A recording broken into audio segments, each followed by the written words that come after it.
dia sekarat. Terus ada satu lagi temennya namanya Retnanda, juga sama dari Vietnam.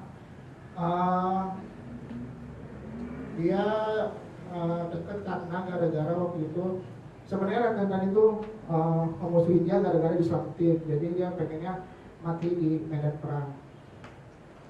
Jadi dia itu, si Forrest itu teman yang ada bukan cuma senang doang, jadi susah juga ada gitu. Pas Retnanda nggak punya teman, pas habis perang itu kan dia kakinya harus dipotong dua-duanya, depresi. Dia satu-satunya orang yang namanya Retnanda sampai dia akhirnya bangkit lagi gitu. Terus udah gitu. Nah, ini ada quotes-nya. Tidak melupakan sahabatnya dalam situasi apapun. Kalau kamu pengen punya teman yang baik, jadi teman yang baik. Jadi jangan takut kalau dibully ya, Ipe. Jaya, mana Jaya? Oh, sakit ya? Tuh doain ya, semoga jadi sembuh hatinya. Kita nggak ada teman yang dibully lagi loh. Jadi si Forrest ini kayak ngajarin tentang ketulusan, bagaimana caranya berteman gitu kan.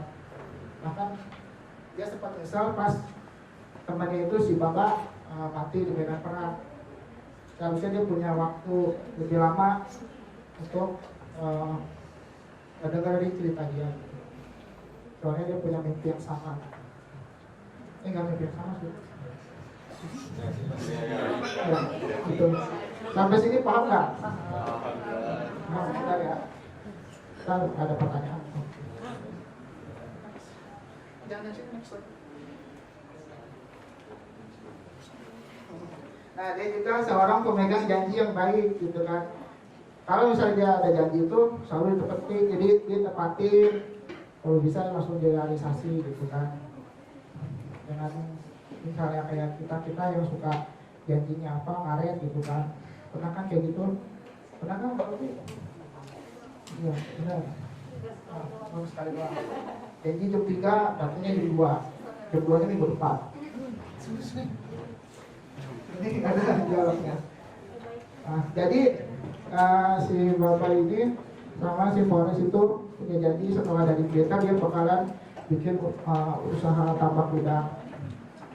Tapi karena apa namanya? Karena oh ya, terus kan karena udah mati tapi si Forrest tetap ngelanjutin mimpinya si bapak karena udah berjanji. Kata dia ini ada di samping dialognya. Karena aku telah berjanji kepada bapak, maka aku akan terus menjaga janjiku. Janji adalah janji. Namanya janji harus ditepatin. Benar nggak? Benar. Pintar semua. Jangan ini bang boro-boro ya yang janji yang udah meninggal gitu, udah mati. Yang masih hidup aja kan kadang nggak jadi nggak ditepatin. Ya, asal. Bisa ini dulu aja. Ini yang tadi sebelumnya. Mana? Ya ini bukan benar.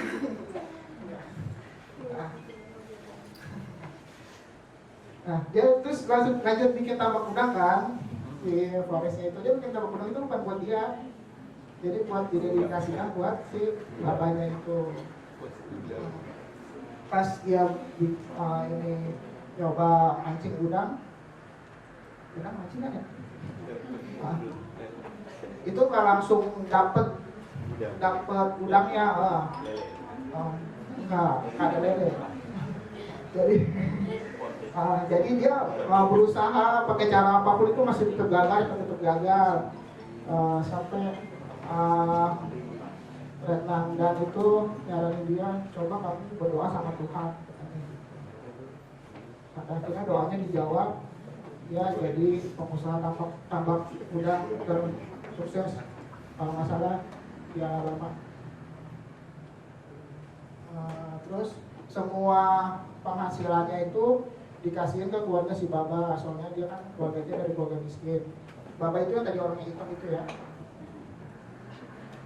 Dia dikasihin buat keluarganya semua biar orang tuanya itu nggak kerja lagi. Jadi di sini dia ngajarin bagaimana jangan cepat datang menyerah, fokus sama tujuan awalnya dia seperti apa, dan dia terus seperti dermawan. Ini dia sering diajarin sama ibunya kalau sebenarnya hanya sedikit harta yang dibutuhkan kita untuk hidup dan sisanya untuk disumbangkan gitu kan. Kayak kehidupan kita aja ya gitu kan, mirip-mirip peradilan gitu, kehidupan kita sehari-hari gitu.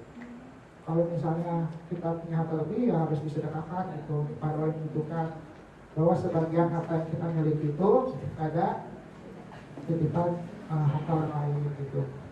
Benar nggak? Ini juga kan membuka aja. Kan udah semua. Iya Pak. Lanjut, Impe. Ya, nah dia juga di sini juga filmnya ada yang membahas masalah cinta. Jadi dia suka sama cewek yang tadi tuh, yang dari kecil, namanya Jenny. Bukan. Namanya Jenny. Itu cinta pertama dia dan bakal setia terus gitu kan. Karena dia juga orang yang benar-benar support dia dari awal, yang ngajarin dia. Jadi tahu kekurangannya si Forest gitu kan. Kalau misalnya dia dibully, kalau misalnya ngelawan pasti dia kalah. Makanya dia disuruh lari. Kalau mungkin nggak disuruh lari, dia nggak bakalan jadi atlet football, American football. Beberapa kali si Jenny itu masih tahu kalau misalnya si Forest itu nggak tahu cinta itu apa. Tapi si Forest akhirnya ngomong, saya memang orang yang bodoh, tapi saya tahu cinta itu apa gitu. Gitu. Jadi cinta itu juga ngajarin tentang kesetiaan gitu kan. Bukan yang lihat bening belok, terus lihat yang nyaman, ditinggalin nyaman.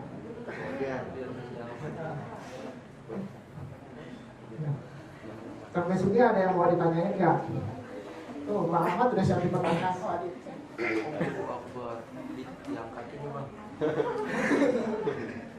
Assalamualaikum warahmatullahi wabarakatuh. Sebenarnya kepo sama Bang Adi aja nih ya. Bang Adi kan sudah banyak makan asam garam ya. Contohnya kayak Forrest Gump tuh. Forrest Gump kan punya kayak kegiatan story yang random tuh, bisa jadi atlet pingpong lah, terus rugby, terus juga pernah jadi tentara, tambak juga. Nah, dari Bang Adi sendiri punya gak sih pengalaman yang sampai misalkan sekarang diingat, kok gue pernah kayak gitu ya, pernah ngalamin hal itu ya? Boleh dong cerita-cerita Bang.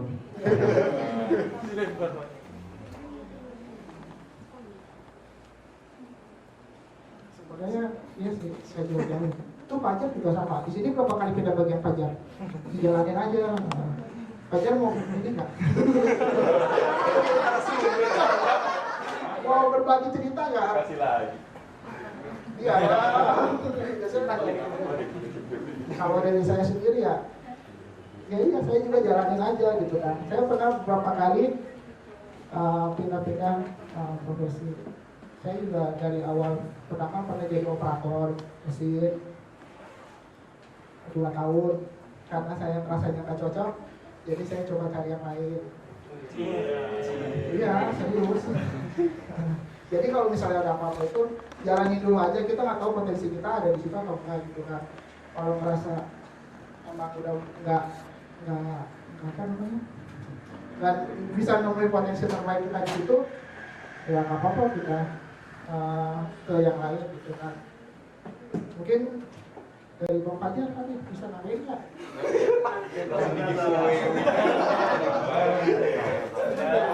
Bagaimana? Assalamualaikum warahmatullahi wabarakatuh.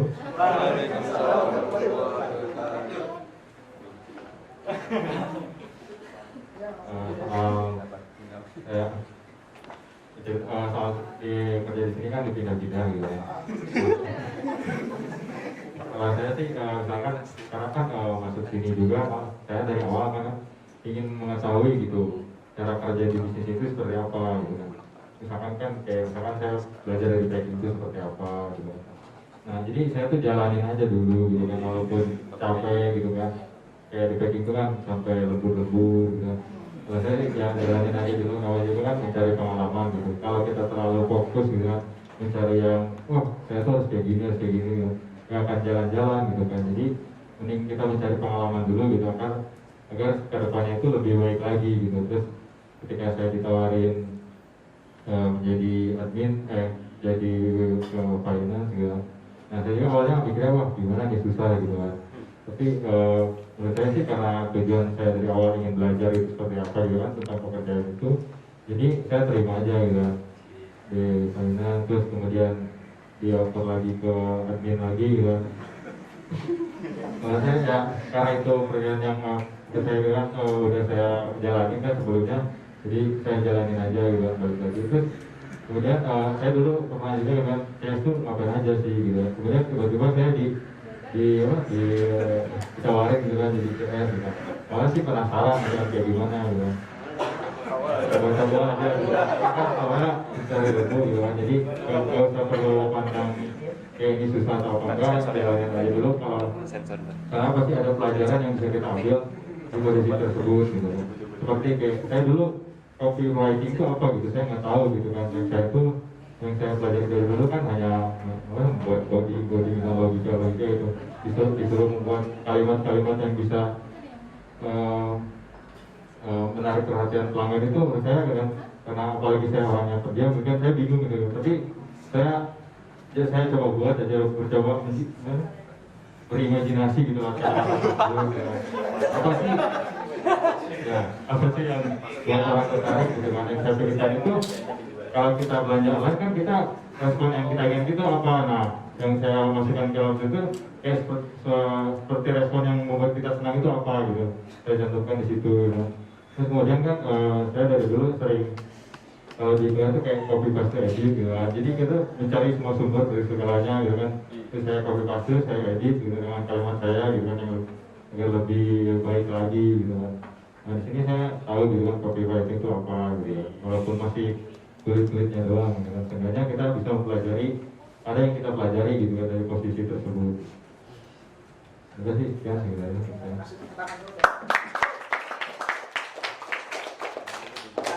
Kita jawab nggak? Iya. Ada lagi nggak yang mau bertanya atau sharing boleh? Gitu kan masih ada waktunya nggak? Habis ya. Udah. Kesimpulannya, Ipe, next. Ini saya ngambil dari quotes paling terkenal dari film ini.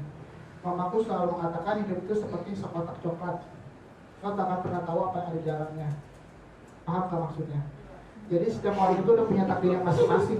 Lu paham? Jadi setiap maaf ya.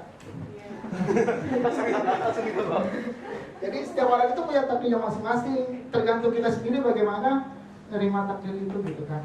Bagaimana kita sendiri ngejalanin itu semua gitu kan. Dan juga ada yang apa namanya Allah nggak akan berubah takdir seorang itu kalau misalnya kita yang akan berubahnya sendiri gitu kan. Si Forrest Gump itu bakal tetap jadi anak yang bodoh dengan IQ 75 kalau misalnya dia cuma aja gitu. Kalau dia nggak bergerak, begitupun sama dengan kita. Kita akan begitu aja kalau misalnya kita sendiri nggak bergerak. Ya, next. Ya, kesimpulan keluar. Itu ya. Ya, jadi saya tahu masalah itu kalau